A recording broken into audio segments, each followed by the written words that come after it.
بسم اللہ الرحمن الرحیم۔ آج کی اس ویڈیو میں ہم نبی اکرم صلی اللہ علیہ وسلم کے متعلق کچھ واقعات بیان کریں گے۔ ہمارے پیارے نبی صلی اللہ علیہ وسلم ملک عرب میں پیدا ہوئے۔ اسی سرزمین پر پہلے بھی انبیاء کرام مبعوث ہوتے رہے۔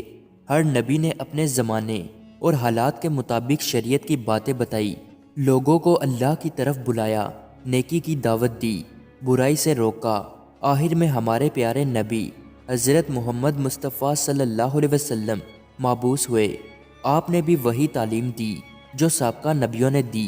ہمارے پیارے نبی صلی اللہ علیہ وسلم 12 ربیع الاول بروز پیر صبح صادق کے وقت مکہ معظمہ میں پیدا ہوئے۔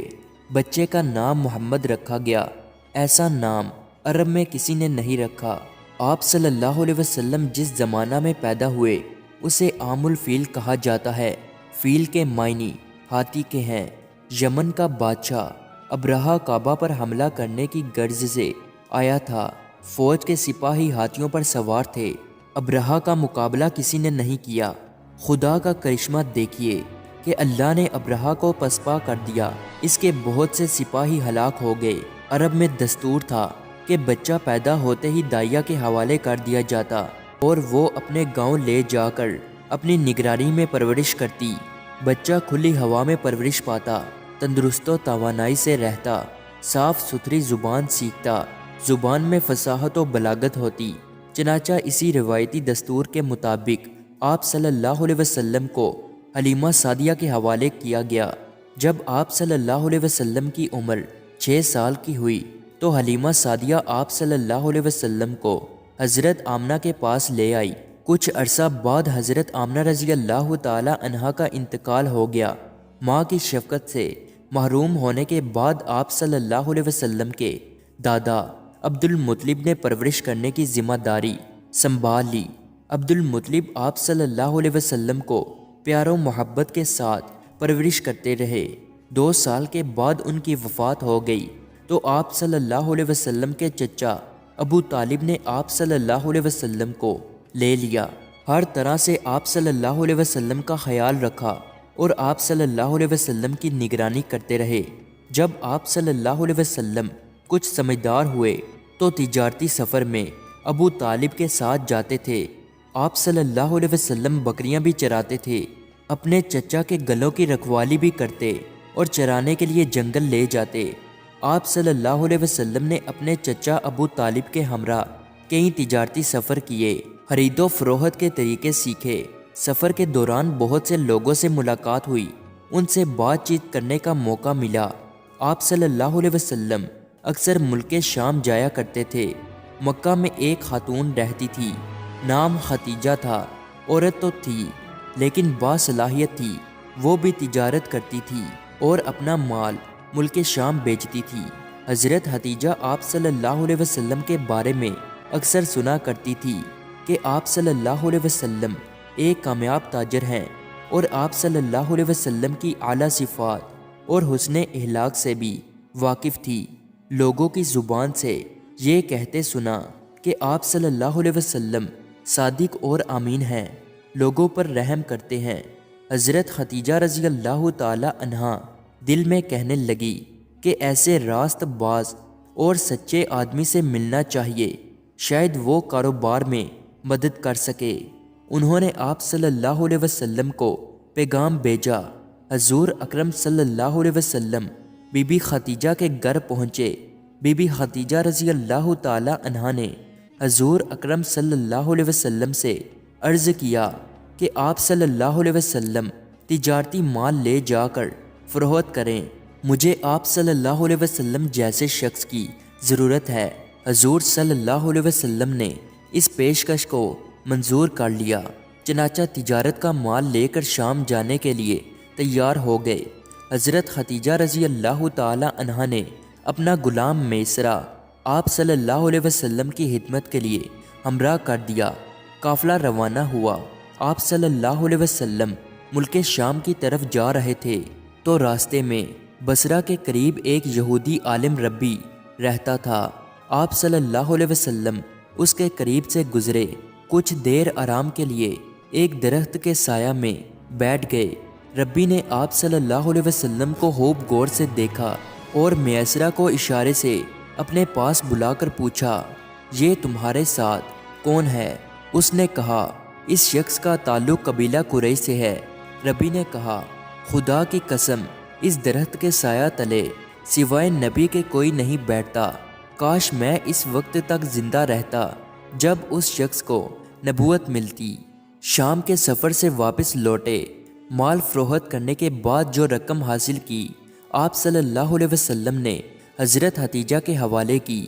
حضرت حتیجہ رضی اللہ تعالی عنہا نے میسرہ سے سفر میں پیش آنے والے حالات و دریافت کیے اور آپ صلی اللہ علیہ وسلم کے بارے میں بھی پوچھا۔ میسرہ نے سفر کے دوران پیش آنے والے واقعات اور آپ صلی اللہ علیہ وسلم کے صالح کردار کے بارے میں سب کچھ تفصیل سے بتا دیا۔ میسرہ نے جو باتیں بتائی اس سے آپ رضی اللہ تعالی عنہا بہت متاثر ہوئی اور حضور نبی کریم صلی اللہ علیہ وسلم کی زوجیت میں آنے کے لیے آپ صلی اللہ علیہ وسلم سے نکاح کی درخواست کی۔ حضور اکرم صلی اللہ علیہ وسلم نے پیشکش منظور کر لی۔ آپ صلی اللہ علیہ وسلم کی عمر 25 سال تھی اور حضرت حتیجہ رضی اللہ تعالی عنہا کی عمر 40 سال تھی۔ 15 سال کا فرق تھا۔ نکاح ہو گیا۔ تقریب میں حضرت حمزہ رضی اللہ تعالی عنہ، ابو طالب، حضرت ابو بکر صدیق اور برادران قریش شریک ہوئے۔ حضور نبی کریم صلی اللہ علیہ وسلم نے مہر میں 20 اونٹ دیے۔ شادی کے بعد حضور اکرم صلی اللہ علیہ وسلم کی حالت بہتر ہو گئی۔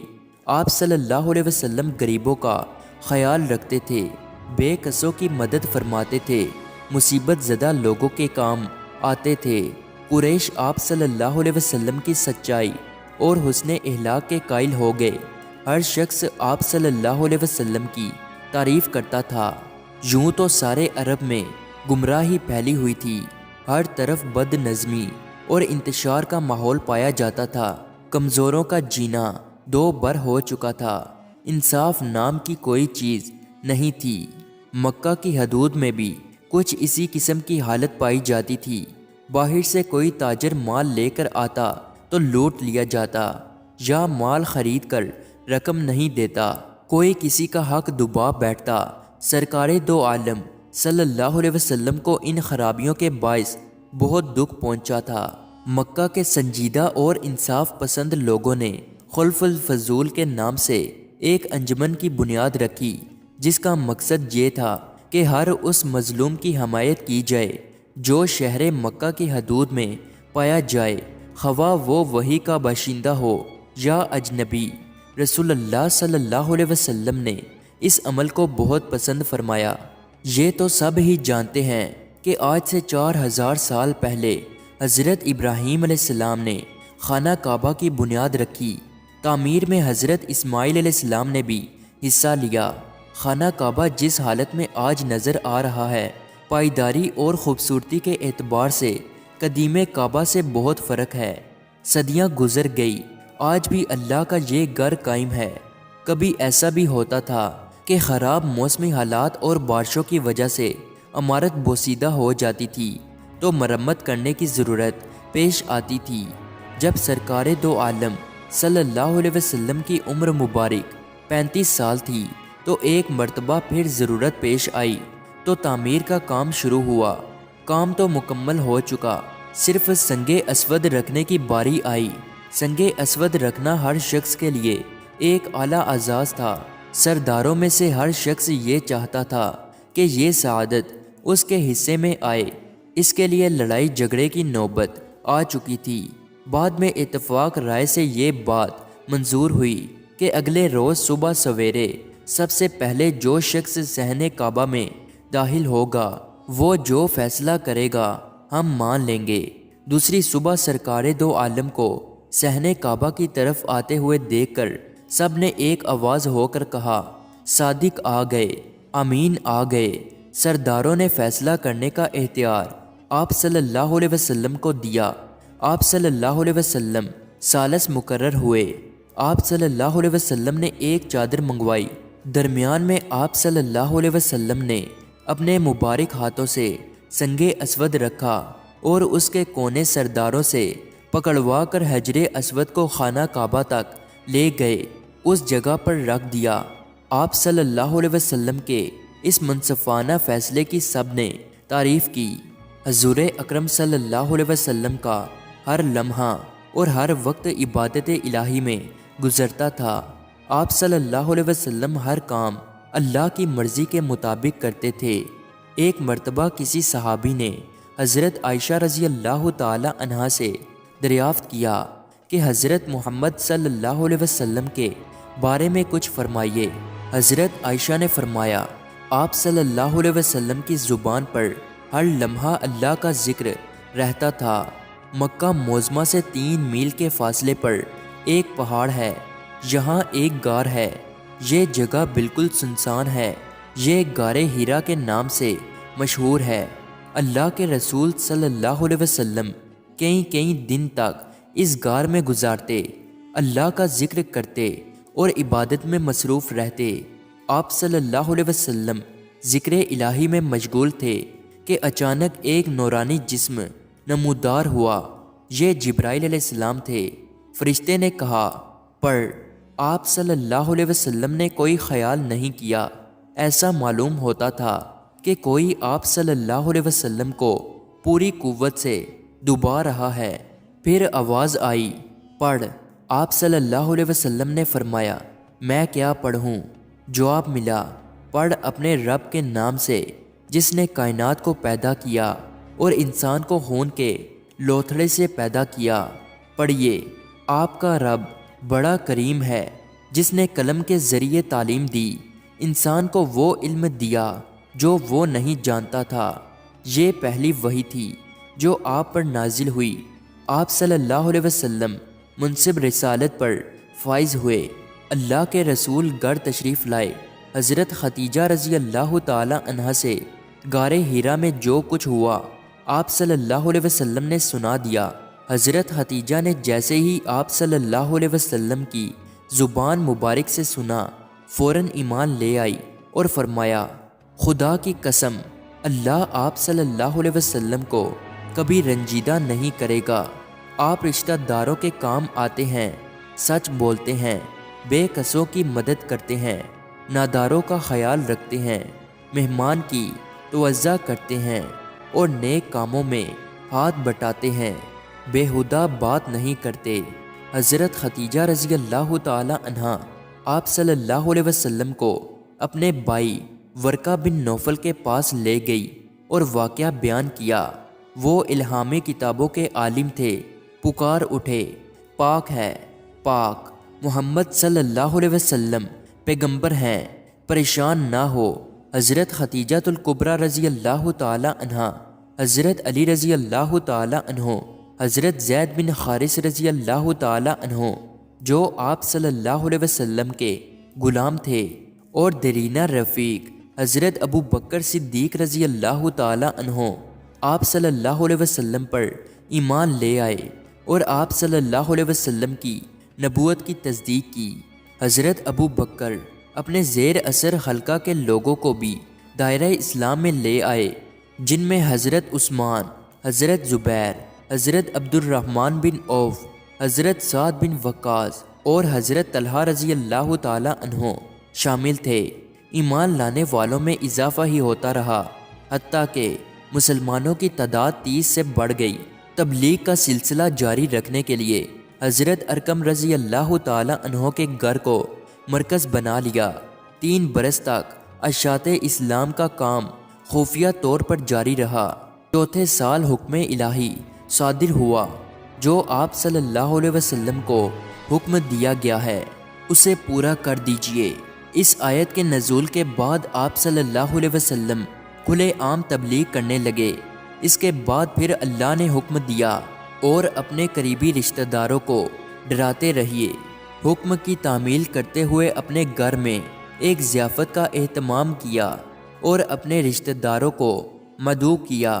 کھانے کے بعد آپ صلی اللہ علیہ وسلم نے تقریر کرتے ہوئے فرمایا، میں وہ چیز لے کر آیا ہوں جس میں دنیا اور آخرت دونوں میں بھلائی ہے۔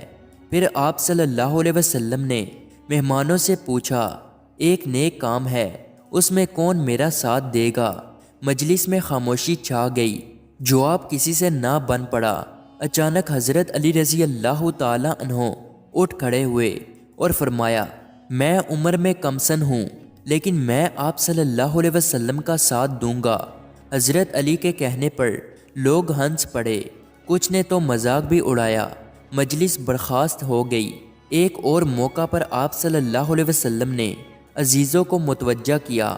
آپ صلی اللہ علیہ وسلم کوہ صفا پر چڑھ گئے اور قریش کے لوگوں کو ہر ایک کا نام لے لے کر پکارنا شروع کیا۔ جب سب جمع ہو گئے تو آپ صلی اللہ علیہ وسلم نے ارشاد فرمایا، لوگو، اگر میں تم سے یہ کہوں کہ اس پہاڑ کے پیچھے ایک مسلح لشکر جمع ہے اور تم پر حملہ آور کرنے والا ہے، کیا مجھے سچا سمجھو گے؟ لوگوں نے جواب دیا، تمہیں صادق اور امین پایا ہے، تو جو کچھ کہے گا سچ کہے گا۔ آپ صلی اللہ علیہ وسلم نے فرمایا، تم کو ایک خدا کی جانب بلاتا ہوں اور تمہارے دلوں میں جو وہم ہے میں اسے دور کرنا چاہتا ہوں۔ میں تمہیں خبردار کر رہا ہوں کہ کفر و شرک سے باز آ جاؤ، ایک خدا پر ایمان لاؤ، ورنہ تم برباد ہو جاؤ گے۔ تم اس دن سے ڈرو جب خدا کے سامنے حاضر ہو کر اپنے اعمال کا حساب دینا ہوگا۔ قریش آپ صلی اللہ علیہ وسلم کی زبانی حق بات سن کر حیران رہ گئے اور باپ دادا کے دین اور بت پرستی کے خلاف آواز سن کر طیش میں آ گئے۔ آپ کے چچا ابو لہب غضبناک ہو کر کہنے لگے، کیا اسی غرض سے تو نے ہم سب کو جمع کیا؟ تو رسوا ہوگا۔ آپ نے جتنی بھی باتیں بتائی اس پر کسی نے توجہ نہ دی۔ جب آپ صلی اللہ علیہ وسلم نے بتوں اور بت پرستی کے خلاف بولنا شروع کیا تو سب آپ صلی اللہ علیہ وسلم کے دشمن ہو گئے۔ ایک دن رسول اکرم صلی اللہ علیہ وسلم کعبہ میں بیٹھے ہوئے تھے۔ کچھ فاصلے پر آپ صلی اللہ علیہ وسلم کے مخالفین بھی بیٹھے ہوئے تھے، ان میں شامل عتبہ بن ربیعہ بھی تھا۔ وہ رسول اکرم صلی اللہ علیہ وسلم کے قریب آیا اور کہا، اے میرے بھائی، ہم اپنے باپ دادا کے طریقے پر ہیں، تم نے ہمارے درمیان پھوٹ ڈال دی ہے، گھروں میں جھگڑے پیدا ہو گئے، ایک شرط پر تمہاری خواہش پوری کرنے کے لیے تیار ہیں۔ وہ شرط یہ ہے کہ ہمارے باپ دادا کے دین کو برا نہ کہو اور ہمارے معبودوں کو برا نہ کہو۔ جو کچھ مانگو گے ہم دینے کے لیے تیار ہیں، جتنی دولت مانگو گے ہم دیں گے، بادشاہ بننا پسند کرو تو بادشاہ بنائیں گے، ہر کام میں تمہاری مرضی ہوگی، بغیر تمہاری مرضی کے کوئی کام نہیں کریں گے۔ اس کے جواب میں آپ صلی اللہ علیہ وسلم نے قرآن کریم کی تلاوت کی، میں بھی تمہاری طرح ایک انسان ہوں، مگر مجھ پر وحی آئی ہے کہ تمہارا معبود ایک خدا ہے، اس لیے اسی کی طرف رجوع کرو اور اسی سے معافی مانگو۔ اور افسوس ہے مشرکوں پر جو خیرات نہیں دیتے، آخرت پر ایمان نہیں رکھتے، البتہ وہ لوگ جو ایمان لائے اور نیک عمل کیے ان کے لیے بہت بڑا اجر ہے جو کبھی ختم نہ ہوگا۔ پھر آپ صلی اللہ علیہ وسلم نے عتبہ سے فرمایا، اے عتبہ، تم سن چکے ہو، اب جو راستہ تمہیں بہتر ہو وہی اختیار کرو۔ آپ صلی اللہ علیہ وسلم ہر جگہ جاتے اور لوگوں کو دین کی دعوت دیتے۔ ایک مرتبہ حج کے دوران رحمت عالم صلی اللہ علیہ وسلم حضرت ابو بکر صدیق کے ہمراہ معمول کے مطابق تبلیغ کے حق کے لیے منع تشریف لے گئے، جہاں عرب کے کونے کونے سے زائرین آئے ہوئے تھے۔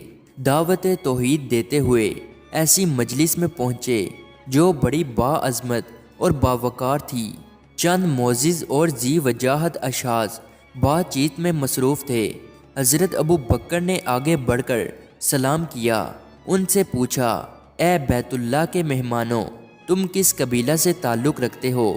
جواب ملا، ہم شیبان بن ثعلبہ کی اولاد ہیں، ہم فارس کے پڑوسی ہیں اور کسریٰ کے زیر اثر ہیں۔ حضرت ابو بکر صدیق اس قبیلے سے واقف تھے، ان سب کو پہچان گئے۔ حضور صلی اللہ علیہ وسلم کی خدمت میں عرض کیا، یا رسول اللہ، میرے ماں باپ آپ پر قربان، آپ صلی اللہ علیہ وسلم اجازت دیں تو میں ان سے بات کروں۔ حضور نے اجازت دے دی۔ حضرت ابو بکر نے ان سے تفصیل میں گفتگو کی اور حالات سے آگاہ کیا۔ پھر حضور صلی اللہ علیہ وسلم ان سے مخاطب ہوئے، میں تم کو اس بات کی طرف بلاتا ہوں کہ تم گواہی دو کہ سوائے اللہ کے اور کوئی عبادت کے لائق نہیں، اور میں اللہ کا رسول ہوں۔ میں چاہتا ہوں کہ تم میرے مددگار بنو تاکہ میں اللہ کے احکامات بغیر کسی رکاوٹ پہنچا سکوں۔ آپ صلی اللہ علیہ وسلم نے فرمایا، قریش نے اللہ کے احکام کی کھلم کھلا مخالفت کی ہے، اس کے رسول کو جھٹلایا، غلط بات پر قائم رہے، سچائی کا انکار کیا۔ اللہ بے شک تمام باتوں سے بے نیاز اور تعریف کے لائق ہے۔ ان میں سے ایک شخص جس کا نام مفروق تھا پوچھا، اور کس کس چیز کی دعوت دیتے ہو؟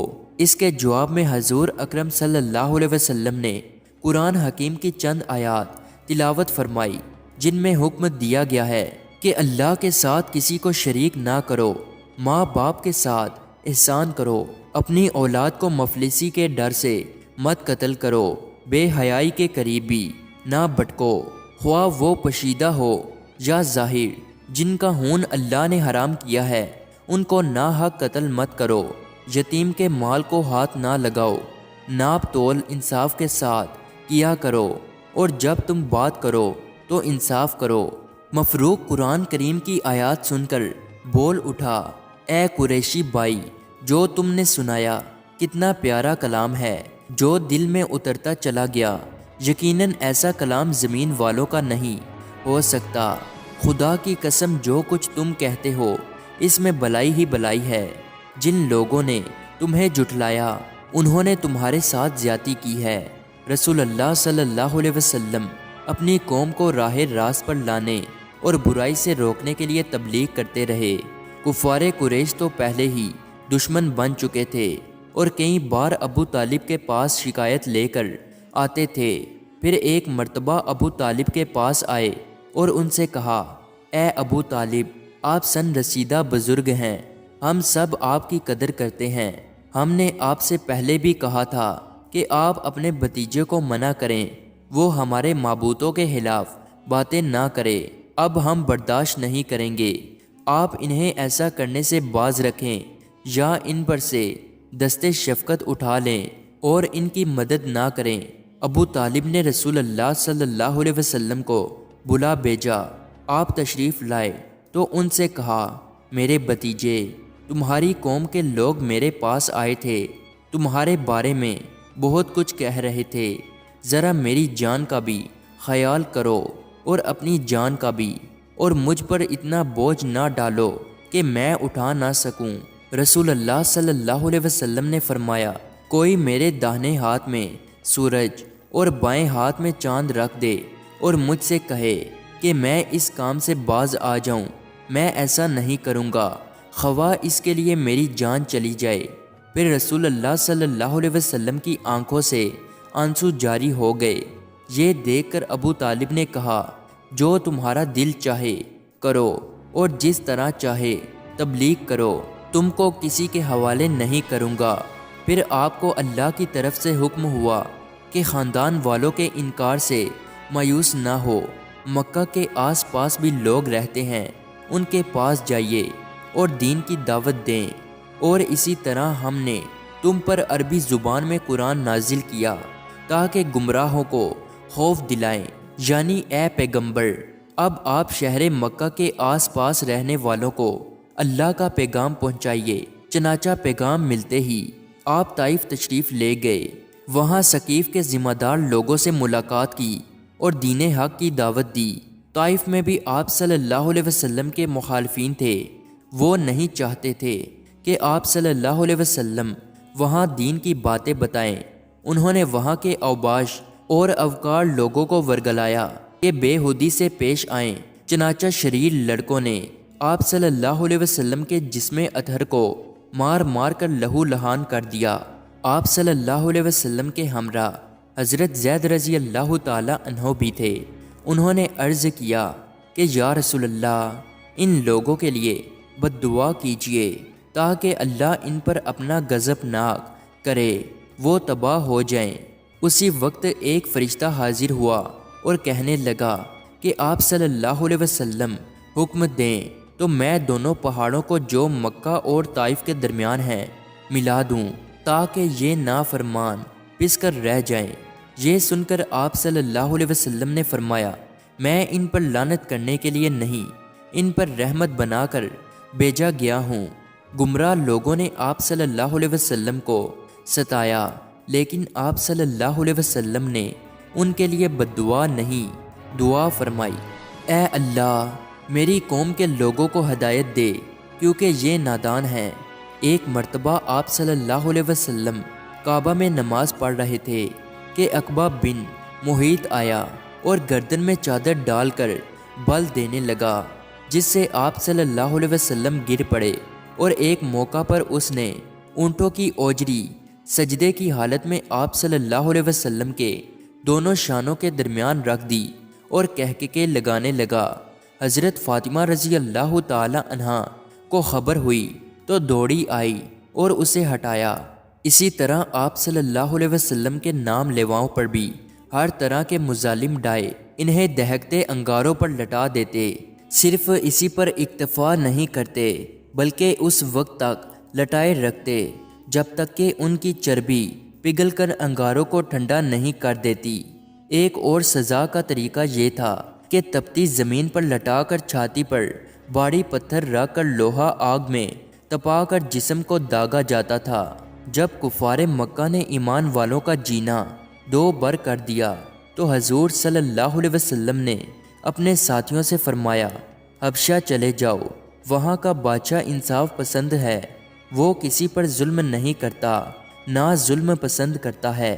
اس سرزمین پر اس وقت تک رہو جب تک اللہ تمہاری مصیبت رفع کرنے کی کوئی صورت پیدا نہ کر دے۔ اللہ کے نبی صلی اللہ علیہ وسلم کے مشورہ پر 15 آدمی حبشہ پہنچ گئے، یہاں تک کہ کل تعداد 83 مرد اور 18 عورتیں تھیں۔ کفار قریش خاموش نہ رہے۔ قریش نے فیصلہ کیا کہ مسلمانوں کو حبشہ سے نکلوا دیا جائے۔ چنانچہ اس مقصد کو پورا کرنے کے لیے ایک وفد شکایت لے کر حبشہ پہنچا اور شاہ نجاشی سے ملا۔ وفد نے شاہ سے کہا کہ باغیوں کو ہمارے حوالے کر دیں تاکہ ہم انہیں سزا دے سکیں۔ شاہ نے ان سے پوچھا کہ ان کا کیا قصور ہے۔ کفار نے بتایا کہ انہوں نے باپ دادا کے مذہب کو چھوڑ کر نیا مذہب اپنایا ہے، یہ سب سے بڑا جرم ہے۔ شاہ نجاشی نے مسلمانوں کو دربار میں حاضر کیا، حقیقت حال تفصیل سے پوچھا۔ مسلمانوں کی طرف سے حضرت جعفر طیار رضی اللہ تعالی عنہ نے فرمایا، ہم سب گناہوں میں مبتلا ہو چکے تھے، زمین اور آسمان کے پیدا کرنے والے خدا کو چھوڑ کر بے شمار خدا بنا رکھے تھے، یعنی بتوں کی پوجا کرتے تھے، پڑوسیوں پر ظلم کرتے تھے، جو طاقتور تھے کمزوروں پر ظلم ڈھاتے تھے اور انہیں خوف زدہ کرتے تھے، لوٹ مار کرتے تھے، یہاں تک کہ ہم میں ایک شخص پیدا ہوا جس کی گواہی دوست اور دشمن سبھی دیتے ہیں۔ قوم نے اس کو محمد آمین کا لقب دیا ہے۔ اس نے ہم کو حق کی طرف بلایا، توحید کا سبق سکھایا۔ اس نے ہمیں سچ بولنے، پڑوسیوں اور کمزوروں کے ساتھ حسن سلوک سے پیش آنے کے لیے کہا، قتل کرنے کو جرم ٹھہرایا، جھوٹ بولنے اور یتیم کا مال کھانے کے عذاب سے ڈرایا، نماز قائم کرنے، زکوٰۃ دینے کی نصیحت کی۔ ان کی سچائی پر ہم سب ایمان لے آئے اور تمام برے کاموں کو چھوڑ دیا جس پر ہماری قوم ہماری جان کی دشمن بن گئی۔ ہماری قوم چاہتی ہے کہ ہم سیدھے راستے پر نہ چلیں بلکہ برائی کی طرف لوٹ آئیں۔ شاہ نجاشی نے حضرت جعفر طیار رضی اللہ تعالی عنہ کی صداقت بڑی تقریر سن کر ان کو اور ان کے ساتھیوں کو دشمن کے حوالے کرنے سے انکار کر دیا اور کہا، اللہ تعالیٰ کا جو کلام تمہارے پیغمبر پر نازل ہوا ہے اس کا کچھ حصہ سناؤ۔ حضرت جعفر طیار رضی اللہ تعالی عنہ نے سورہ مریم کی چند آیتیں پڑھی جن میں حضرت عیسیٰ علیہ السلام کے پیدا ہونے اور ان کی زندگی کے واقعات کا ذکر ہے۔ ان آیتوں کو سن کر شاہ نجاشی بے حد متاثر ہوا اور رو پڑا اور کہنے لگا، خدا کی قسم یہ کلام سچا ہے۔ مسلمانوں میں کچھ لوگ تو حبشہ ہجرت کر گئے، رہ جانے والوں میں حضرت ابو بکر صدیق اور حضرت علی رضی اللہ تعالیٰ عنہ تھے۔ مسلمانوں کو پکڑ کر لانے کے لیے جو وفد حبشہ گیا تھا وہ ناکام واپس آ گیا۔ اس ناکامی پر قریش بپھڑ گئے۔ پھر سب نے ایک ترغیب سوچی، کیوں نہ محمد ہی کا کام تمام کر دیا جائے، نہ وہ زندہ رہے گا، نہ ہمارے بتوں کے خلاف تبلیغ کر سکے گا۔ آپس میں صلاح مشورے ہوئے، یہ طے پایا کہ اس کام کے لیے ہر قبیلہ کو شریک کیا جائے تاکہ کوئی قبیلہ کسی سے بدلہ نہ لے سکے۔ چنانچہ ایک رات منصوبہ کے تحت ہر قبیلہ سے ایک ایک آدمی کو لیا گیا۔ آپ صلی اللہ علیہ وسلم کے گھر کے چاروں طرف ڈیرا ڈال کر آپ صلی اللہ علیہ وسلم کے باہر نکلنے کا انتظار کرنے لگے۔ اللہ تعالیٰ نے دشمن کے خطرناک ارادہ سے آپ صلی اللہ علیہ وسلم کو آگاہ کر دیا۔ آپ صلی اللہ علیہ وسلم نے اپنے بستر پر حضرت علی رضی اللہ تعالیٰ عنہ کو لٹا دیا اور ہدایت کی کہ جن جن کی امانتیں ہیں وہ میں تمہارے حوالے کر رہا ہوں، ان سب کو لوٹا دینا۔ آپ صلی اللہ علیہ وسلم باہر نکلے، دیکھا کہ دشمن طاق میں بیٹھے ہوئے ہیں۔ آپ صلی اللہ علیہ وسلم نے ایک مٹھی مٹی کی اٹھائی اور یہ آیت ترجمہ خاک آپ صلی اللہ علیہ وسلم نے نہیں پھینکی بلکہ اللہ نے پھینکی پڑھ کر ان کی طرف پھینک دی۔ دشمن اور آپ صلی اللہ علیہ وسلم کے درمیان ایک پردہ حائل ہو گیا۔ آپ دشمنوں کی نظر سے اوجھل ہو گئے۔ آپ حضرت ابو بکر کو اپنے ہمراہ لے کر غار ثور پہنچ گئے۔ غار کے اندر 3 دن گزار کر چوتھے روز مدینہ روانہ ہو گئے۔ مکہ چھوڑنے کے دوران آپ صلی اللہ علیہ وسلم بہت رنجیدہ ہوئے۔ اس پر وحی نازل ہوئی، بے شک جس خدا نے آپ صلی اللہ علیہ وسلم کے لیے قرآن پر عمل اور اس کی تبلیغ کو فرض قرار دیا، وہ آپ صلی اللہ علیہ وسلم کو آپ صلی اللہ علیہ وسلم کے وطن میں پھر پہنچا دے گا۔ اور آپ صلی اللہ علیہ وسلم فرما دیجئے، میرا رب خوب جانتا ہے کہ اللہ کی طرف سے کون سچا دین لے کر آیا